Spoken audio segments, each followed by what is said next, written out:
Welcome to Court Helicopter Explainer. We are looking at the dancing Mubaba. We are looking at the answer the woman has given.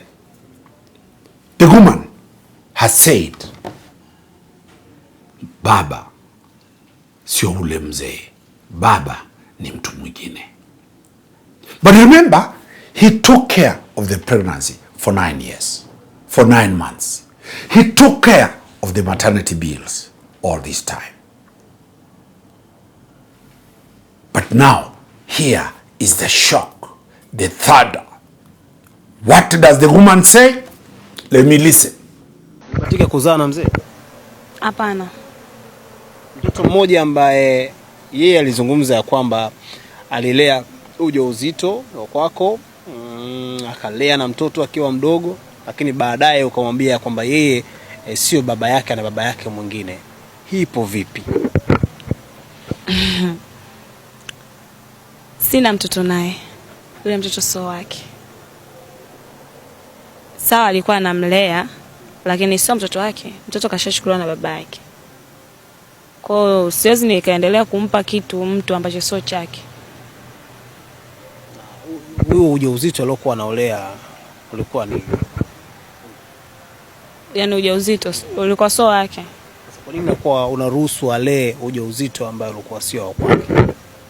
Kwa sababu baba yake alikuwa hana uwezo wa kumlea. Afu nilikuwa naye kwenye mahusiano, pia alikuwa ananisomesha.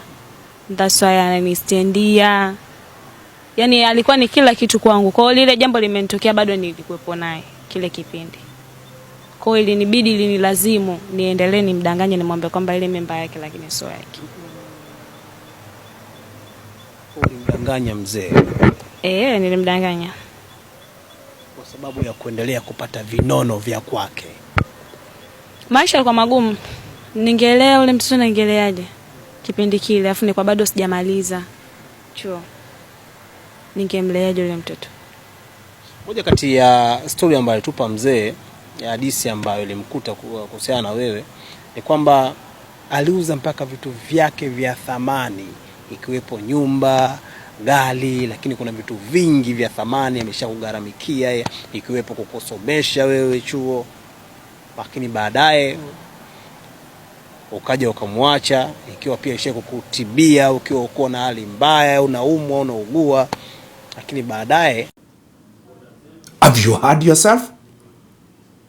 My eyes, is it my ears that are not clear? The woman is admitting she lied to this mzee.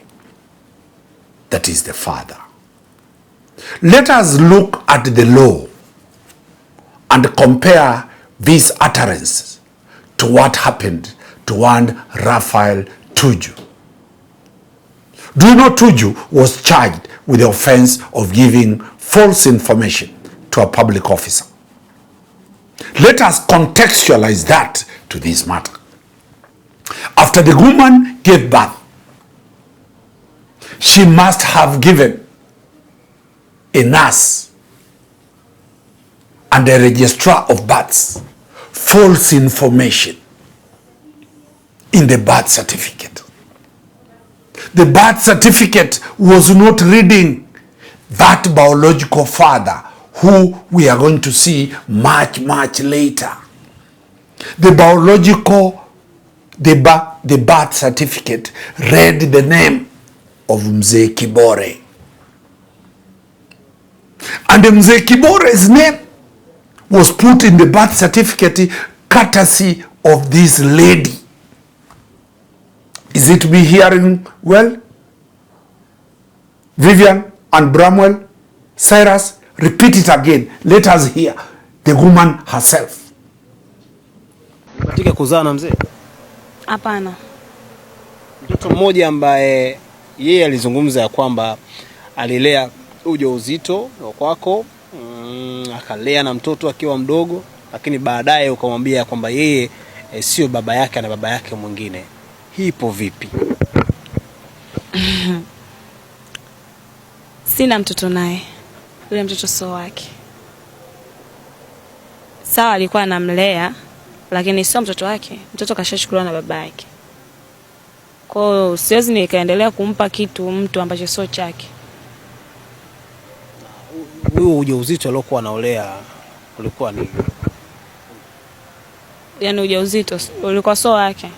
Kwa nini unakuwa unaruhusu alee ujauzito ambao ulikuwa sio wake? Kwa sababu baba yake alikuwa hana uwezo wa kunilea. Afu nilikuwa naye kwenye mahusiano, pia alikuwa ananisomesha.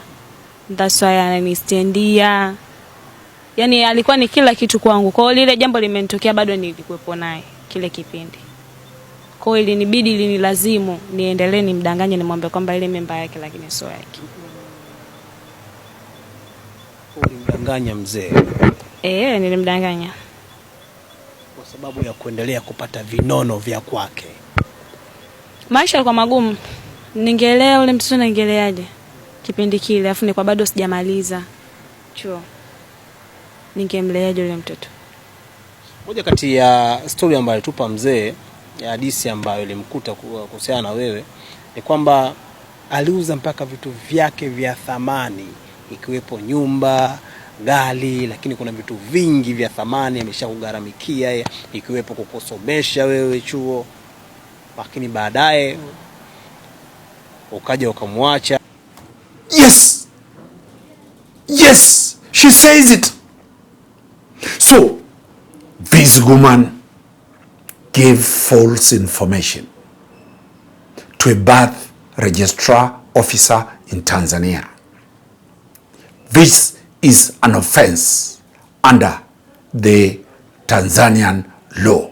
Let me get it. We sent our crew, Bramwell, to run to Tanzania and get us the penal code from Tanzania.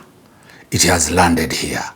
I have a copy of the penal code of Tanzania. In Kenya, the penal code is chapter 63. In Tanzania, it is chapter 16. It says, giving false information to a public officer is a criminal offense. The offense is established in the Penal Code, chapter 16, under the sections dealing with the administration of lawful authority and justice. What is the definition under the Tanzanian law? And the elements, it involves providing untrue information. Did this woman provide untrue information to the Tanzanian authorities? Yes. She says Mzee Kibore is not the father. That is giving false information, untrue information. Two, the information is given to a person in public service. Who is a public servant here? The registrar of births in Tanzania issued a birth certificate. That birth certificate was carrying information of deception. Third, what is the intent? The criminal intent in this is that the intent is to mislead and cause action against another or prevent lawful action. The intent was to mislead that Mzee Kibore is the father. What is the punishment available for this woman? The punishment available for this woman is, once convicted, you will be sentenced to 5 years imprisonment under Tanzanian law. Tanzanian law, 5 years imprisonment. What about if this matter was in Kenya? Tuju was charged for giving false information to a public officer, being a police officer. He has taken plea, and if he is convicted, he stands to be jailed for 3 years. So, what we are telling the young women, remember, you have been putting names of fathers in birth certificates. You have originally, the law was, if the name of the father is in a birth certificate, that person is presumed to be the biological father of that child. Listen to what the Kenyan law talks about giving a name of somebody and you are not married to that person to be put in a birth certificate. The Births and Registration Act of Kenya, the law prohibits any single mother from giving a name of her father to be included in the birth certificate. The law says the two must be physically present. Two, that is the father and the mother. Two, the documents, the identification card of the father and mother must be present. So, did this woman commit fraud? We have seen very many birth certificates written XXXXX. Because in Kenya, you cannot put Omari as the father unless he has consented to be there, or there is a court order. So what we are trying to say, there are people very many who have gone and bribed the birth registrar and gotten the names of people on the birth certificate. And you go to court demanding that Omari is the father, Bramwell is the father, Cyrus is the father. So, under this, our Tanzanian lady will be arrested in Tanzania, be charged with the offense of giving false information to a public servant and face the music which Raphael Tuju is facing. Wakili Danstan Omari, always bringing you the law as it is. Thank you.